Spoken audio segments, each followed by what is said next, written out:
And hello, everyone. Thank you all for joining. If you have not muted yourself, you should be on mute as you're joining. But if you have not muted yourself, please do. Hi, hello there. If you guys could go on ahead and mute your videos and mute everybody but our participant, obviously. If you could go ahead and do that for me, that'd be great.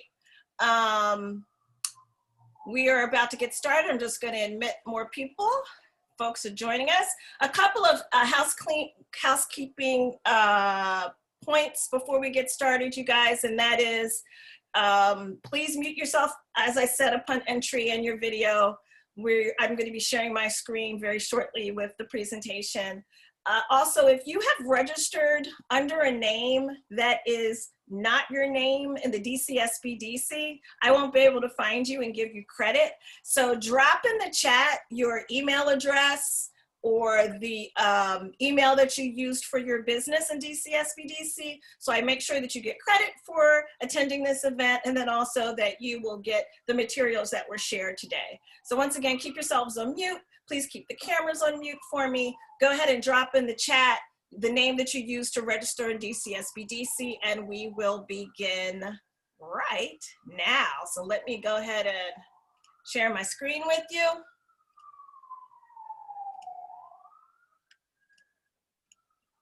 Okay.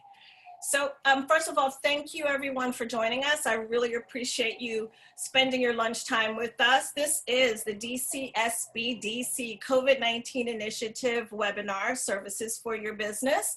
We do these webinars to help small business owners through the DCSBDC navigate through the coronavirus. We are in our second wave. I saw on Reuters that they're calling this our third wave. So we are here to help these business owners get through the pandemic.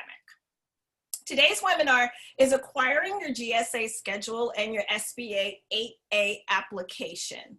I am your facilitator for today. My name is Danielle Ricks. I am a media and marketing subject matter expert. I have my own small business, Danielle Ricks Productions, but for the purposes of DCSBDC and to help those of you who are on the call, I am a DCSBDC COVID-19 Initiative small business counselor. So I help small businesses who through DCSBDC get free counseling on marketing, communications, social media, and digital media. That's my area of expertise. But today, again, we're talking about acquiring your GSA schedule and your SBA 8 application. So for our agenda today, I will introduce the presenter in just a moment. We're going to talk about what a GSA schedule contract is. What is it? And what's the benefit of ordering through the GSA schedule?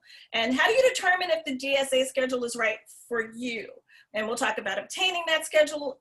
And then we're going to flip the script and go over to what is an 8AA business, the development program. We have lots of great information that's going to be shared about that. We will leave time for Q&A, and then I'll tell you about our next webinar. Now there's a lot of information to get through today, and I really think that we're probably going to need a part 2. So if you feel overwhelmed with the information, don't worry. We're going to answer as many questions as we can in the Q&A, so please drop me those questions in the chat. But we also realize that this is a lot of information, and we're probably going to need to do a part 2. Let's see how we do today. But I'm thinking that this webinar has been so popular already that I'm sure we're going to need to do a part 2. So let me do one other thing and admit some more people into the webinar. Thank you guys who are joining us now in the webinar. Let me just do some house cleaning. You guys who weren't with us at the top, and that is to please make sure that your video and your audio is turned off. Also, I see a few people have joined us and they've used their phone number to join, which is fine. But if you wouldn't mind dropping in the chat feature for me, the email that you use with DCSBDC or the name of your business, I want to make sure that you get credit for this event and that you get the materials that we're going to be sharing. So now here we go. I would like to introduce to you one of our other DCSBDC COVID-19 initiative subject matter experts. This is Michael Perch. He's the principal consultant with Road Mat Consulting, LLC. He comes to us 27 years of experience in federal government contracting, you guys, and program management and training, curriculum development. So tons and tons and tons of experience. You can read there where he gets all of his accreditation from. We are extremely pleased and feel so proud to have him as part of our team and with us today to go over some great information for you small business owners who are working your way through COVID-19, through the pandemic, and great ideas on how you can advance your business. So without further ado, Michael, if you want to go ahead and turn on your camera, I will navigate for you and you can tell me when to advance. And we're starting with, what is the GSA Schedule contract? That's a great place to start. Very good. Thank you so much, Danielle. And again, welcome to this presentation on how to acquire your GSA Schedule contract and your 8A designation, your small business 8A designation. As Danielle pointed out, these are two big topics, and we chose to kind of combine them because it is a good thing.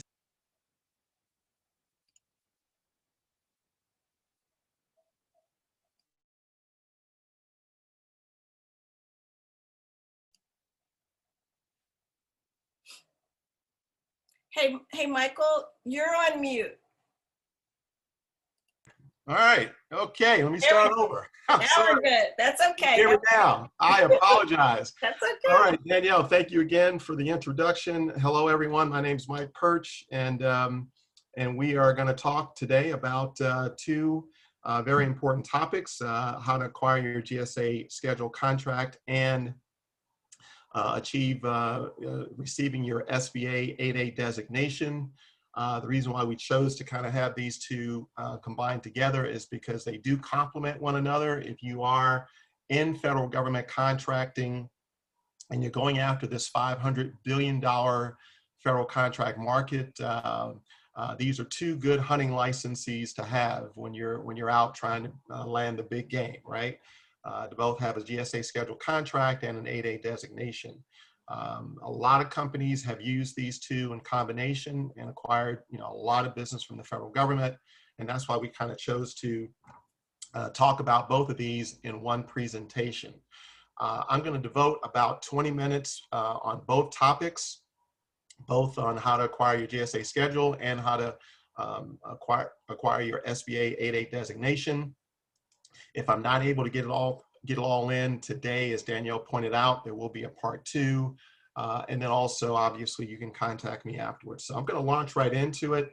I'm not going to read every single element of every slide, but more so just kind of talk to you in general about, or I should say, talk to you about the specific points that are important, the critical issues to take away from today's presentation. Of course, you'll have this presentation as a reference to go through, and if you do have questions, then you're welcome to ask questions at the end or contact me directly as well.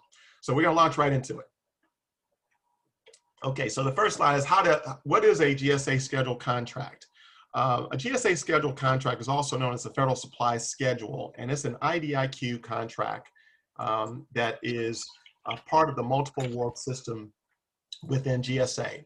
It's a 5-year contract, and the unique thing about this particular vehicle is that it has 3 5-year options that you can add. Yeah, I just forwarded you another link.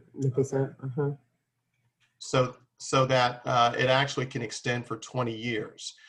So think about that for a second. You might have the ability to acquire a 20-year contract with the federal government once you get on schedule. Okay, next slide. A 20-year contract obviously is a nice thing to have. Last year, fiscal year 2019, it generated about $44 billion in fiscal sales, or excuse me, in sales in the fiscal year, which represents roughly 9 to 10% of the entire federal government's budget. So it is by far and away one of the largest contract vehicles to have. I should say it's one of the largest contract vehicles that GSA, or I should say government buyers, access on a yearly basis. It's the most popular, it's one of the oldest vehicles. Most GSA contracting officers are very familiar with it, and therefore it is used very frequently. Okay, next slide. And because of that, you know, it's a good vehicle to have, along with a lot of others too, depending upon the targets that you have of the agencies that you're going to actually compete and go after. The benefits of ordering through a GSA schedule is the ease of ordering. Does not require that it's published on SAM as a competitive procurement. GSA, or excuse me, an ordering agency ordering contracting officer can go directly to the schedule, find a company that is already on schedule, that's already been vetted, and negotiate with that company an actual contract. It represents a discount volume pricing on the part of the government client. In other words, if there's a large order that's being procured by that ordering agency, they can further negotiate with you a better price than what you actually have on your GSA schedule. The GSA schedule pricing that you would get as a result of your award would be deemed to be fair and reasonable, which is a very big deal if you have an 8A designation, because oftentimes contracting officers are a bit squeamish in awarding sole source contracts if in fact the pricing that you offer may not be deemed to be fair and reasonable. Your GSA schedule, along with your 8A designation, takes that argument off the table, because the GSA will deem your pricing to be fair and reasonable. So it is a good combination. And then, of course, all the applicable regulations for competition, as far as the FAR is concerned, Federal Acquisitions Regulations, would be observed. Okay, we can go to the next slide. The other benefits to the government is that it does count toward their socioeconomic goals. If you're an 8A company and they choose you as a company that they like to make the award to, then that helps them as far as achieving their goals. Price reductions, as I said before, can be offered above and beyond what your schedule pricing is. Contractor team arrangements is also a good way for you to use your GSA schedule to combine with another company's GSA schedule and provide a total solution to your government client. I've had several of my clients do that effectively, it does make it such that you can leverage your GSA schedule to even take into account other teaming partners' GSA schedules and accomplish a total solution. Once the actual decision is made by the ordering agency to go with the GSA schedule award, GSA kind of steps out of the way and you have a direct relationship with your ordering agency. So that's a good thing as well. We can move to the next slide. This allows you, of course, to establish relationships, build on them. Those of you who are in government contracting know that a lot of government contracting is done based upon relationships, and that the government tends to go back to clients, or I should say private companies that they have done business with in the past and they've had good relationships with. So this is just another good way to do that. The buying method for using GSA schedules is again one of the incentives that ordering agencies would have to use this. It's the fastest and easiest way for commercial companies to introduce their products to the federal market. All these things that are pointed out in this slide do add up to make it a very, very strong strategic move on the part of private companies to get on schedule. Let's also face it too, you know, if you're not on schedule and your competition is on schedule, then they have the advantage. So again, something to consider. We can move to the next slide. Now, is the GSA schedule right for you? There is, of course, requirements that GSA does have for companies to get on schedule, which makes it such that it is a very attractive way to separate yourself from the competition. So I'm going to talk a little bit about some of those points right now. Readiness assessment, competition, necessity, and eligibility are the 4 points that GSA looks at when considering your company. We can go to the next slide. The readiness assessment tool is nothing more than just an exercise that you would go through to assist you in understanding how GSA works, understanding how you can gain information from going through one of their queries, one of their GSA queries, to find out information on your competition, to find out information on how individual agencies are spending money in a given fiscal year, to find out for your particular industry segment, which is called a special item number, or SIN, where the activity is. So you can fine tune your competitive initiatives to go after those opportunities. Okay, so we can go to the next slide. So the readiness assessment helps you to do that. Necessity, obviously, before you can get on schedule, you have to first find out if, in fact, your products and services are being listed on schedule. And I would say 99% of the products and services that are being sought after by the federal government is on GSA schedule. There are some services that are not, or products that are not, but obviously you want to make sure that they are before you move forward. As I said, is the market for your schedule and your SIN that you are pursuing growing or shrinking? You do that through the readiness assessment. And then the long-term forecast. A lot of agencies will put out actual agency forecasts for years, the current year as well as the out years. And oftentimes they will identify GSA as their means of acquiring the services or goods that they're looking after. And obviously you can find that out and position yourself to compete for those procurements when they do come out. Okay, next slide. Financial stability, again, we're under eligibility. Financial stability is a requirement on the part of GSA. You do have to be profitable. You have to not have any negative equity as far as past year's losses or anything along those lines. Obviously, the reason there is because when you do get on schedule, you may be receiving some very large contracts, and if you're not financially stable, then you won't succeed. So GSA will take you through an evaluation of your finances to make sure that you are financially stable. Past performance is also one of the requirements. What they'll do there is they'll basically ask for 3 customer references that you've had in the past, within the past 2 years, and they will contact those companies to make sure that the report card is filled out properly in terms of your customer service, your technical ability, your management ability, any problems they may have encountered during their procurement with you, and they'll find that out. Products have to be compliant. If you are selling products, your products do have to be compliant with the Trade Agreement Act. That's usually not such a big deal, but in the case of companies that are bringing in goods from out of the United States, then that might be something that you have to look very, very seriously at before you can move forward. Okay, next slide. There is no single application the company can fill out to obtain a GSA schedule. In fact, it's not an application at all. It's actually a proposal, right? The solicitation for getting on schedule is always available. There's no due date to getting on schedule. The solicitation is always out there. It will go through different refreshes from time to time to add to the terms and conditions that GSA is looking for. But you can apply, I should say, submit a proposal to get on schedule at any time. And there's no actual proposal due date, so no rush in getting on. Companies interested in getting on schedule, as I said, must submit a proposal to the appropriate solicitation. And then it usually takes about 2 to 6 months to get on schedule based upon some of the things we're about to talk about now. Next slide.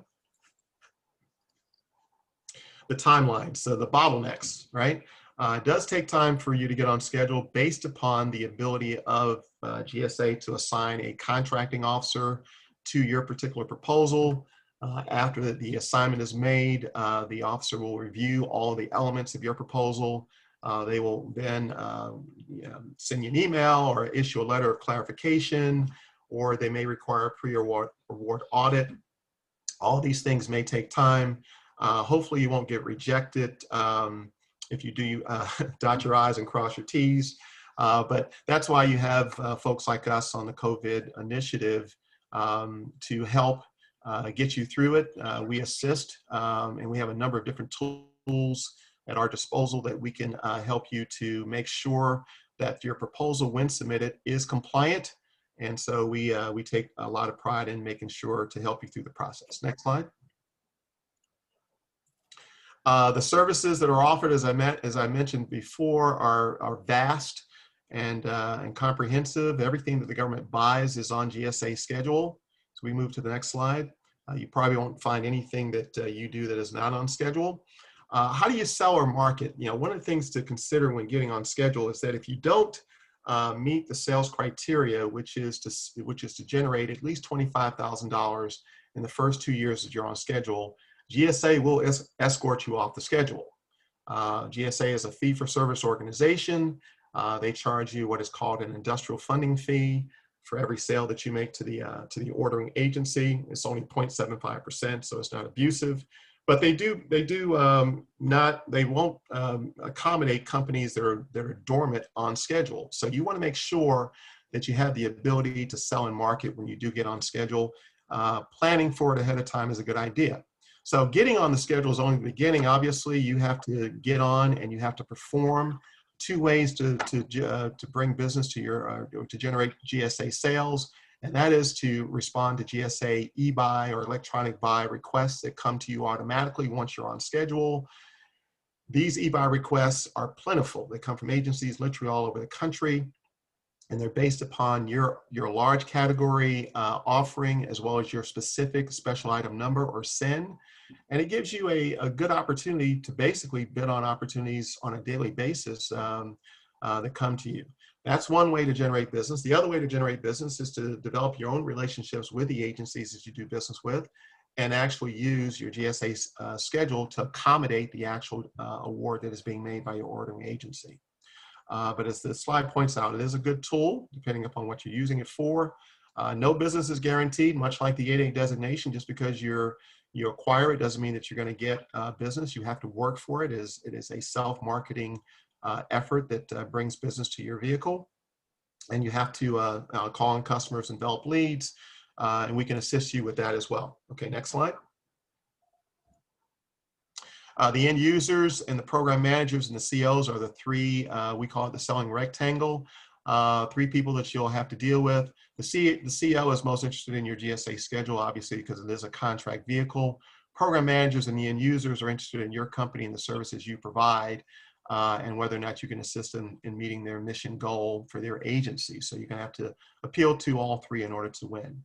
Next slide. Marketing tips. There are a lot of success stories that we can provide you with on how to market your GSA schedule. These are all points that that we bring out. The thing to keep in mind is that you have to devote resources internally within your company, not only to generate the actual schedule itself or the proposal for the schedule, but to also market the schedule, keeping a database of clients that is ever increasing, to provide outreach to them, to let them know that you're on schedule. You definitely want to showcase your service offerings on your website. You want to take the GSA logo and put it on your business cards and your website and other marketing material that you send out. Don't wait for an RFP to come out. Go out and proactively market is the way to really generate business for your schedule. Next slide. Client for life. I will tell you, by the way, our company Roadmap Consulting is on GSA schedule, and we've been able to win business using some of the tips that I'm offering you. Client for life is one of the concepts that we come up with because, again, the government tends to operate in a repetitive manner in terms of doing business with clients or private firms they feel comfortable with. So if you're able to develop those relationships and you do have the vehicle in place and you also might have your 8A designation, you can have a successful run of continual business from a client because they'll feel comfortable with you. They'll have all the federal acquisitions regulations in compliance in dealing with your company, and it's no need to go elsewhere if they're satisfied with the services that you're providing. Okay, next slide. Time and resources, as I mentioned, you're going to have to devote. Anticipate the problems and ensure strict compliance. Compliance is another thing that you have to do while you're on schedule. Not only sales, but also terms and conditions you have to maintain. Learn from the others, learn from folks like us so that you can fly on your own. Don't do it alone. Next slide. Bring in help. It is a good investment. As I said earlier, it represents about 10%. GSA schedules as a whole, as a vehicle, represents about 9 to 10% of all government sales that are made. So if you're going to invest in a vehicle, and there are a lot of them out there, you do want to look at GSA as one of the ones that you invest in. Legal counsel, you may or may not need that, but certainly someone that you may have that you're paying on a retainer or something like that, you want to make sure they understand not only GSA schedules, but also government contracting in general. Next slide. And finally, remember, good business is good business for those who know how. Knowledge is the key. Schedule contract is not always a good fit for everyone, but for most companies, especially if you're in a service industry and you're dealing with federal agencies in this neck of the woods, there's hardly any reason why you should not consider getting on schedule. And I think that does it for GSA. All right. We're only at 12:25. I'm impressed, Michael. I'm impressed. You got through quite a bit of information.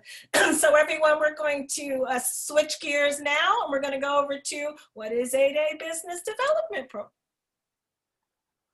Okay, so again, the reason why we put these two together is because they really, really complement one another.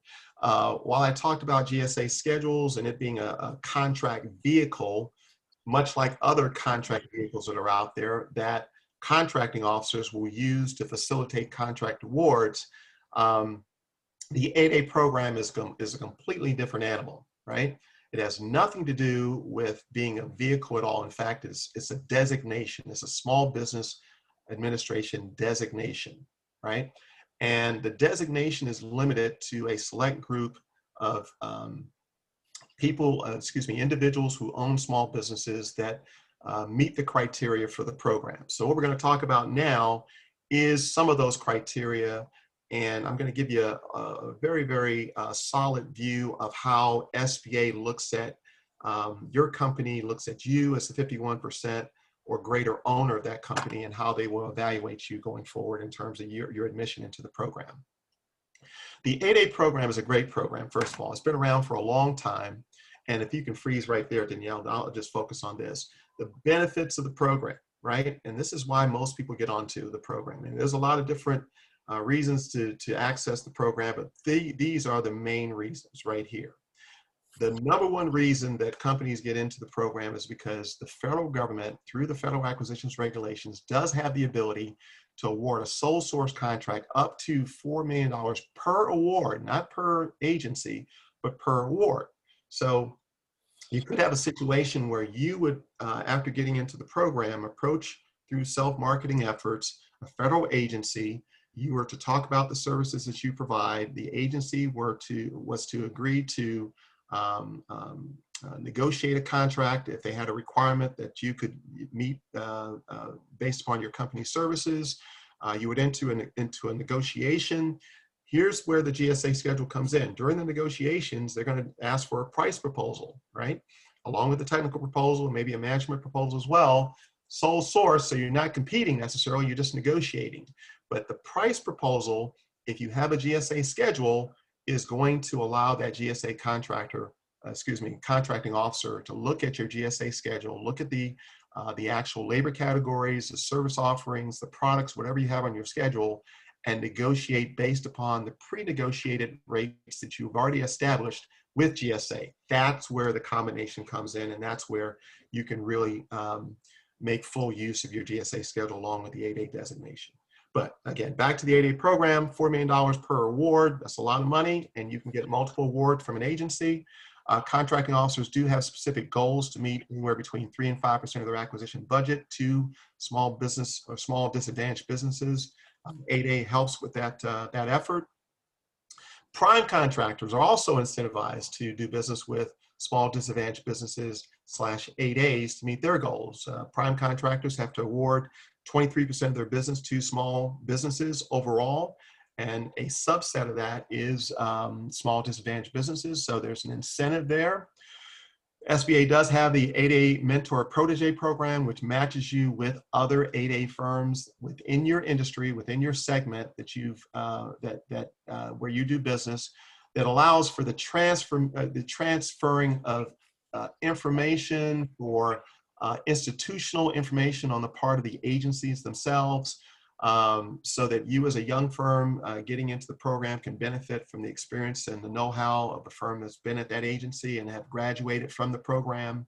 So it's a great program, and it is a 9-year tenure. So you got 9 years basically to really grow your company while you're in the program. Okay, next slide. The 9 years is broken into 2 parts. The first part is the developmental stage. The second part is the transitional stage. The takeaway there is that during the first 4 years of your entry into the program, the developmental stage, there are no restrictions placed upon you as far as your competitive awards that you receive versus your sole source awards that you receive. While in the transitional stage, SBA is essentially trying to wean you from the program. So there's an increasing amount of competitive awards they will look that you will have to meet versus non-competitive or sole source awards. And you have to show that you're competing so that by the time you get around to year 9 and you're exited out of the program, that you have the ability to compete in the open market. So that's the takeaway there. Next slide. Eligibility criteria. Okay, so we're gonna, and you can go to the next slide. So SBA looks at you as an individual owner of the company, 51% or greater owner of the company. They're gonna look at you and they're gonna look at certain elements of your makeup, of your financial, economic disadvantage, as well as your social disadvantage. And they're gonna also look simultaneously at your company. So we're gonna talk first about you as the individual, right? So in order to be classified as being socially disadvantaged, you have to fit into one of these 5 categories, right? If you don't fit into one of these 5 categories, you can also argue that you are socially disadvantaged, but you're not assumed to be socially or presumed to be socially disadvantaged if you're not in one of those 5 categories. Okay, next slide.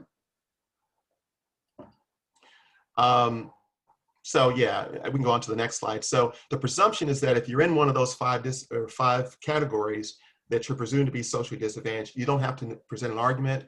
If you're not, then you can still argue, but that meets the first criteria of social disadvantage.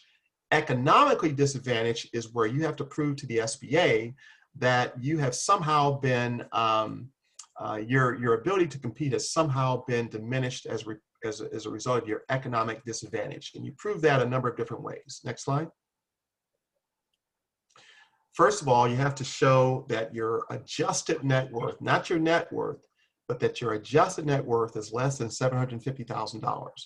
And your net worth, as you know, is comprised of your assets minus your liabilities, right? So you're going to have all your assets on the left-hand side of your balance sheet, all your liabilities on the right-hand side of your balance sheet. And when you subtract those 2 away, or you subtract away your liabilities from your assets, it has to be less than $750,000. But before you do that, SBA does allow you to adjust your assets. And this is a nice thing because it does allow a lot of companies into the program based upon this. They do allow you to subtract away the equity in your primary residence, the equity in your business, the investments you made in your business, and they allow you to also deduct away your retirement investments, your 401k, and all those investments that you've made. After you've done that and you then subtract away your remaining assets from your liabilities, it has to be less than $750,000. That usually is a pretty easy bar for most people to get under because usually those 3 categories of assets are your major assets that you have. So taking those away from the formula allows you to meet that criteria of 750. Next slide.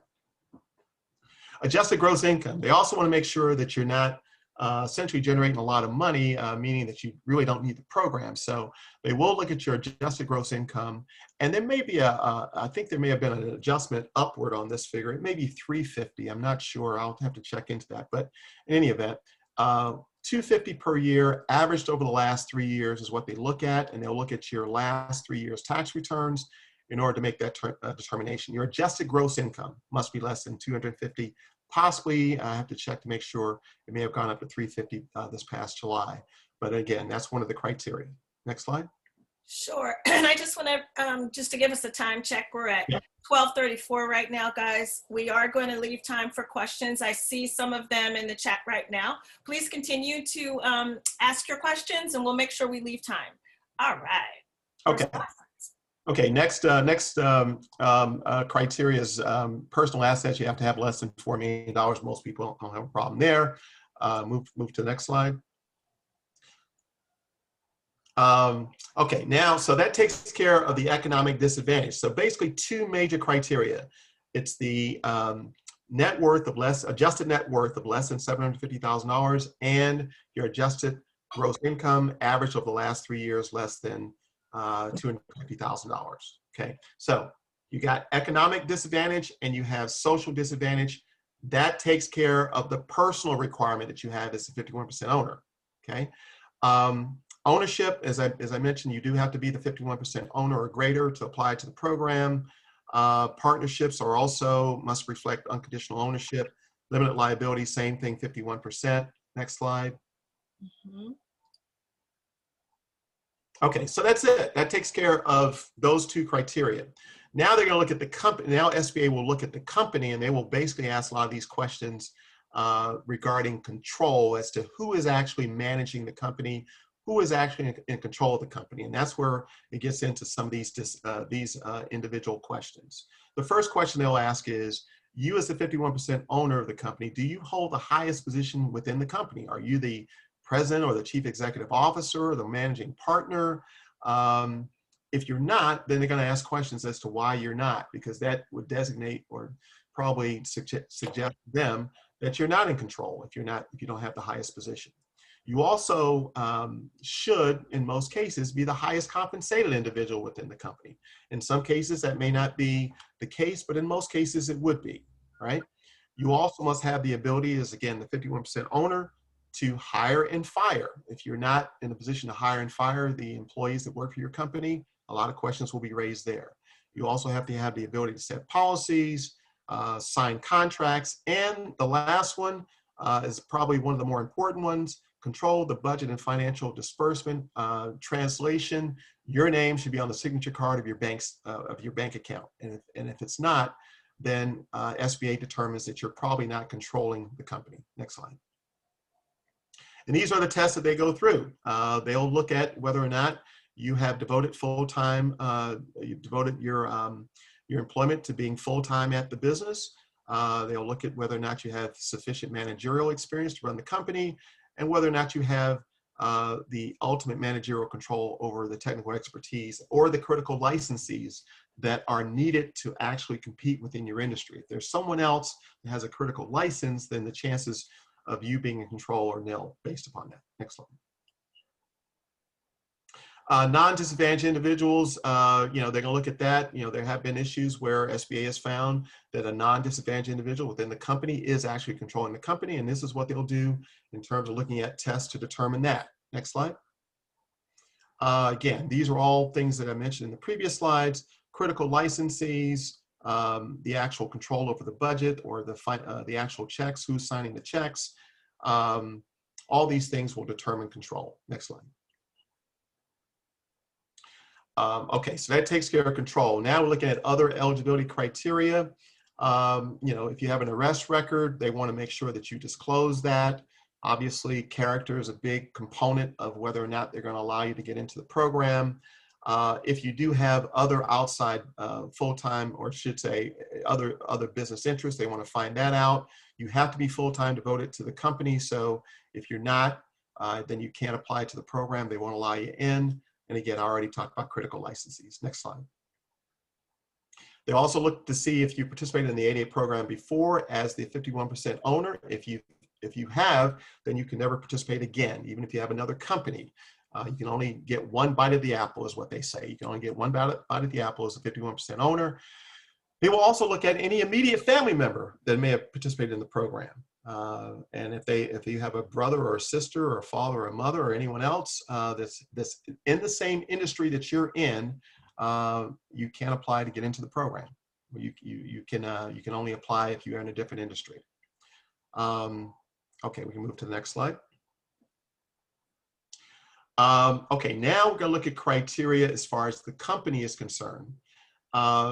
SBA has a requirement that they call potential for success. Potential for success essentially means they're going to measure your firm's financial capabilities to determine whether or not you have the potential for success of being a successful company in the 8A program. The way they do that is a couple of different points. They look at whether or not you've generated revenue in excess of $10,000 for the last 2 years, and if you filed taxes within those 2 years. If you have not done so, there's a way that you can still get into the program, but that is one of the criteria. okay? The second bullet point is probably the number one reason why most companies are not able to get into the program, and that is the SBA does have a criteria that if you've generated more than 70% of your revenue from one single client, they will determine or conclude that you have a economic dependence on that one client, and therefore you're not eligible to get into the program. So if you don't have a diversity of income, if you don't have multiple income streams, if you have not gotten to the point yet to where you're not relying upon just one client, then you probably should not apply to get into the program. Okay. Third point, you have to be up to date on your federal, state, local taxes. If you do have any unpaid taxes, if you have a payment plan in place, they will accept that. But you do have to have something in place showing that you do have the ability to repay that debt. Change in ownership, big deal as far as SBA is concerned. We can move to the next slide. If you have admitted another person into your company and they have some sort of an interest in your firm within the last 2 years of you applying, they're going to look very closely at that individual. The 2-year waiver I'm not going to talk about, but that's what you can use if in fact you have less than 2 years in business. We can move to the next slide. Okay, just doing a time check. We're at 12:41. We do want to leave time for questions. So let me know if is this a good place to stop right here?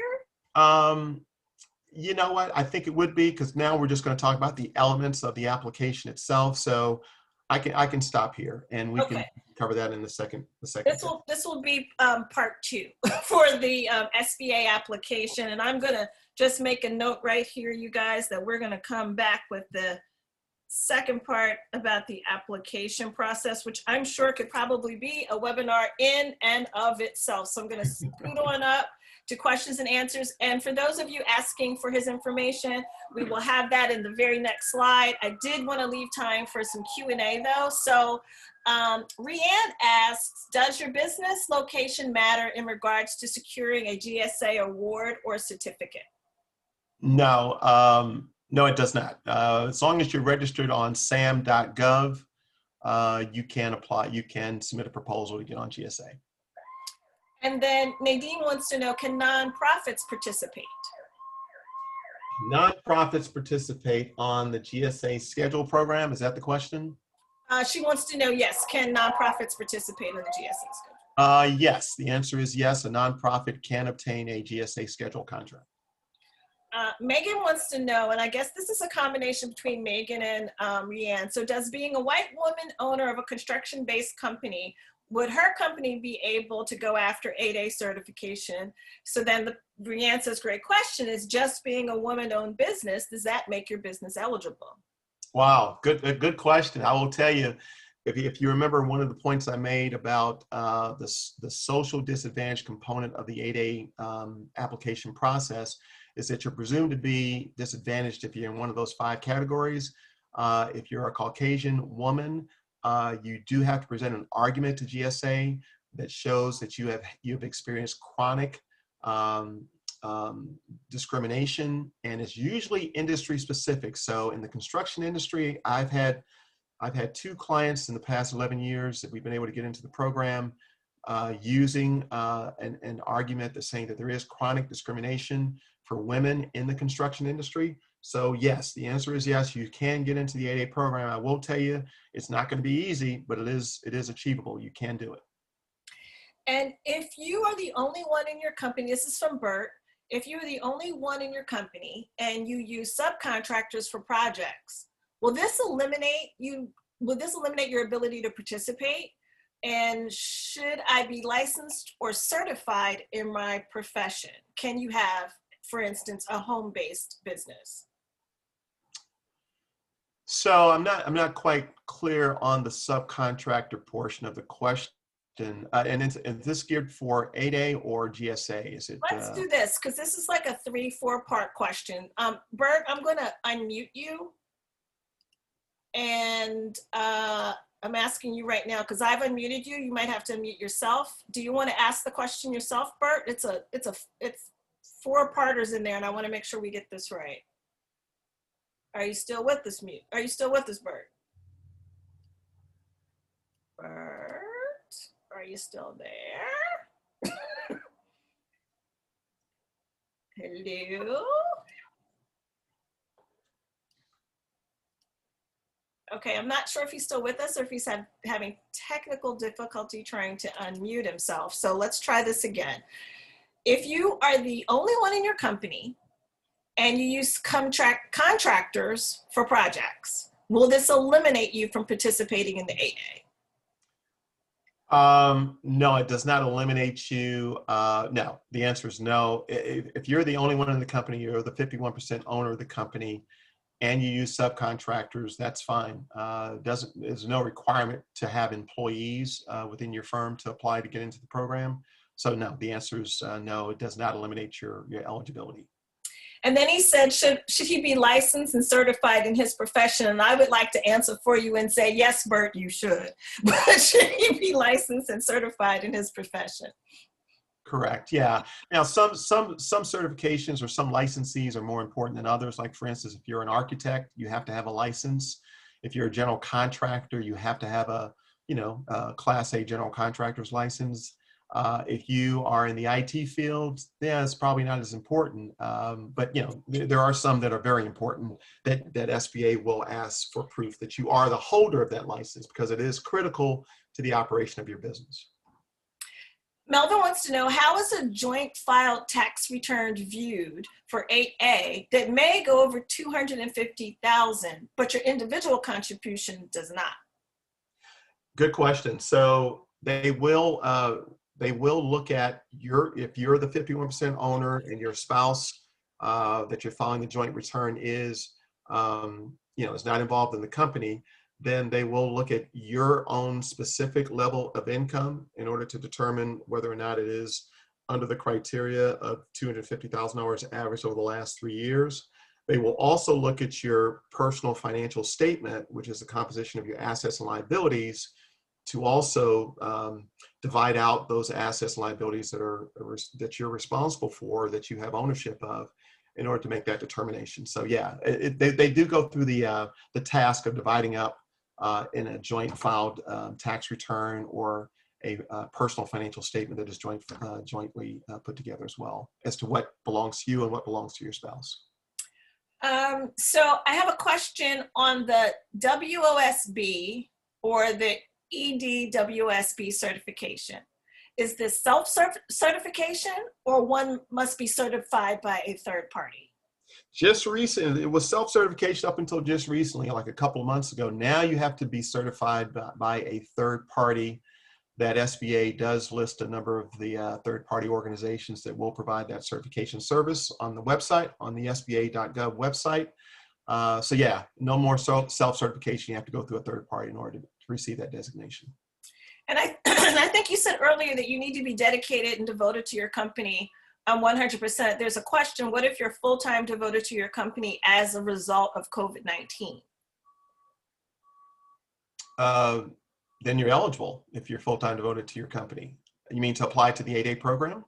I believe that's what he's asking. Yeah. Yeah, you would think that there would be some,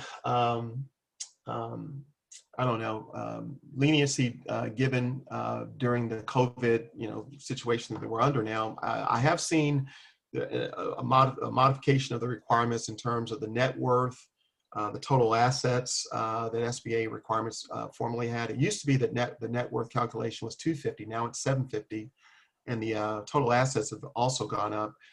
But aside from that, I haven't seen any other changes to the program that have come as a result of the COVID-19 situation that we're all under. There may be some coming, but there's nothing in place right now. And then I have a question. So if you're devoted to your business 100%, that means no outside consulting or contracting on the side, that all you're working on is your particular business with no other contracts coming in. Is that correct? Yeah, let me further define what I mean, what the requirement is for that. SBA does require that you not have a W-2 relationship with another organization when you apply. Now, you can, of course, be a subcontractor. You can do corp-to-corp subcontracting with another company, but they want to see that you're full-time devoted to your firm. So if you have a W-2 from another firm in the same year that you're applying, they're going to raise questions about that, and they do want to make sure that you are full-time devoted to the company. And that's the means by which they do so, is looking at your W-2s. Adrian, I need you to define your question a little bit more. I'm not sure which certificate that you're referencing. So if you could please just explain that in the chat, and then I'll ask that question for you. So someone is saying that they have the exact same question as Bert. What about if his company has joint ventures with another company? He's in transportation. A joint venture is a contractual relationship. Is this geared toward the 8A application? A question about the 8A application? I believe so. If you guys, we did 2 parts of this. So in your questions, if you could just be very specific about whether or not we're talking about the 8A or the first part, that'd be great. And I'll answer both. A joint venture can apply to get on GSA schedule. I just got one approved last week. So GSA, yes. Joint venture, getting into the 8A program, yeah, that can happen as well. But the SBA will look at the composition of the joint venture, and the 51% owner has to meet all the criteria in order to get into the company. So yes to both questions. Okay. I don't see, Adrian, I don't see you re-entering your question. So I'm going to take a crack at it, and maybe Michael knows what you're talking about. Does this certificate cover DC contracting opportunities and federal? Do you know which certificate he might be talking about, Michael? Yeah, well, I'll answer both again. So yeah, GSA schedules does have what's called a cooperative purchasing component to it, which means that your GSA schedule could not only be used, this is another advantage of getting one, right?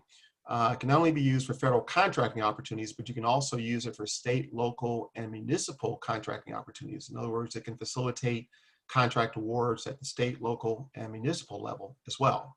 So, DC or any city or, county in the area can also use a GSA schedule to facilitate a contract award. Yeah, so that's the answer there. And someone wants you to explain again the discount volume pricing in regards to getting a contract.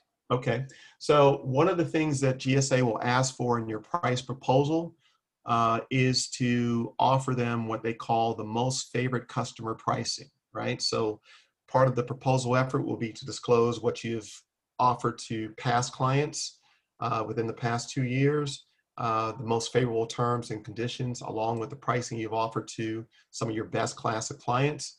And then GSA will ask for a discount on those prices.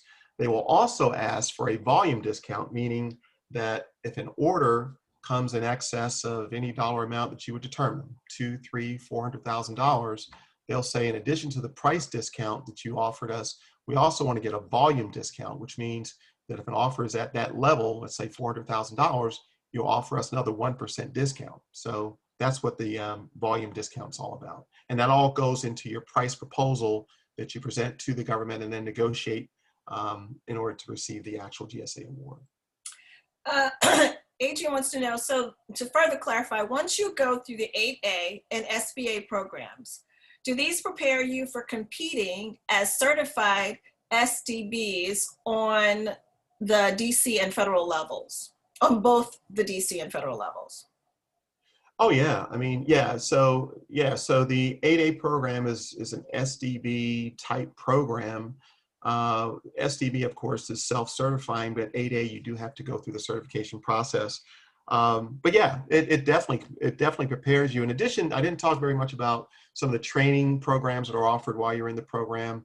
It's all done in a fashion to essentially, during that 9-year, 10-year you're in the program, to prepare you that when you come out the other end of that program, you're ready to compete in the open market and go up against some of your competitors very effectively. So yeah, the answer is yes.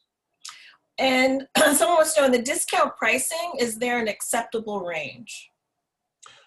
No, I mean, yeah, is there an acceptable? it depends upon your business, depends upon your business model, right? Number of factors. GSA tends to look at, a range of anywhere, in terms of the volume discount of, the volume amount of anywhere between 100,000 and 500,000, and anywhere between 1% and 3%. I mean, those are the ranges that, I've probably, gotten over 100 companies GSA schedules, but those are the ranges that we typically fall within in any given negotiation. And then, Michael, what would you say, what's the hardest part with people getting started with this process? What do you think is the biggest roadblock that stops them from getting started? With GSA and 8A? Yeah. So with both, I failed to mention at the very beginning, these are not the GSA schedule proposal process, as well as the 8A application process. They're not meant for startup firms. They're designed for firms that have been in business anywhere between, I'd say, 2 and 7 to 8 years. Getting into either one of these two programs too early, you probably can't, first of all, but if you were to be able to get into it, would probably be a mistake if you're too early in your firm's development. My advice to firms to get into the 8A program is that you really need to get your feet wet in government contracting first before getting into the program, maybe by acquiring some subcontracts from some of the larger primes that are out there, kind of finding out how things go within the federal sector. Here's the big thing: developing relationships, right, with the end users, the actual ordering agencies, getting those relationships established before you get into the program, because everybody thinks 9 years is a long time, but it's really not. And it can go very quickly if you're trying to make use of that designation and you really don't have any relationships, you don't have any experience, any marketing know-how. So I think, companies been around for 2 to 4, maybe 5 years. You've gotten some subcontracts, you've gotten your feet wet, you know what agencies you want to target, which is another important aspect of your marketing, right? Then you can make full use of your 8A designation. In 9 years, after you've come out of the program, you're ready. If you're not ready to retire, which some companies do, right? If they made a successful run, you're certainly able and ready to compete in the open market. Same is true with the GSA schedule. I mean, you want to get on the GSA schedule after you've gotten enough business where you know where your price points are competitively, and you can successfully negotiate with GSA so that you're not giving away the farm, and you can have a GSA schedule with pricing on it that is going to be, advantageous to you when you bid on these opportunities that come out. So it's not for the companies that are in the startup mode at all. It's for companies that have been around, they kind of got their feet wet, they're stable, they know where they're going, they know where their targets are, and then you get into both the program, the 8A program, as well as getting on schedule.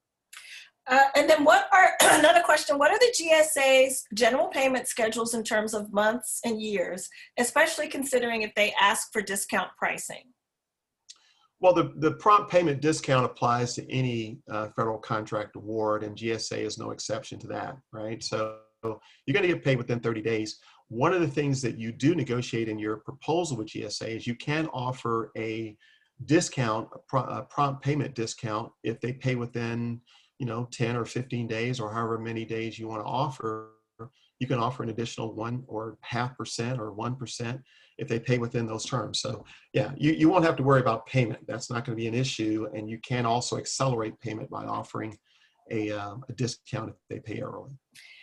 And so this is contact information for Michael, and also you can register obviously for free counseling on dcsbdc.org. And someone asked the question, would we help through the 8A application process? And so that would be a yes, right, Michael? That's what you do with your company, and that's what we do for free at DCSBDC. So we're not going to give you all this information, leave you in a lurch. We absolutely will get you through the process, right? I'll let you speak to that, Michael, before we wrap up. Yeah. Absolutely. That's why we're here. That's why the COVID-19 initiative was established. And me, along with you, Danielle, and 10 other individuals are here to help out, when with this COVID thing affecting a lot of small businesses. I mean, we're fighting for our lives in the midst of all this. So that's why we're here to assist. And hopefully, these are 2 steps that you can take competitively, strategically, help earn you some business with the federal government. So that's the purpose of this whole effort.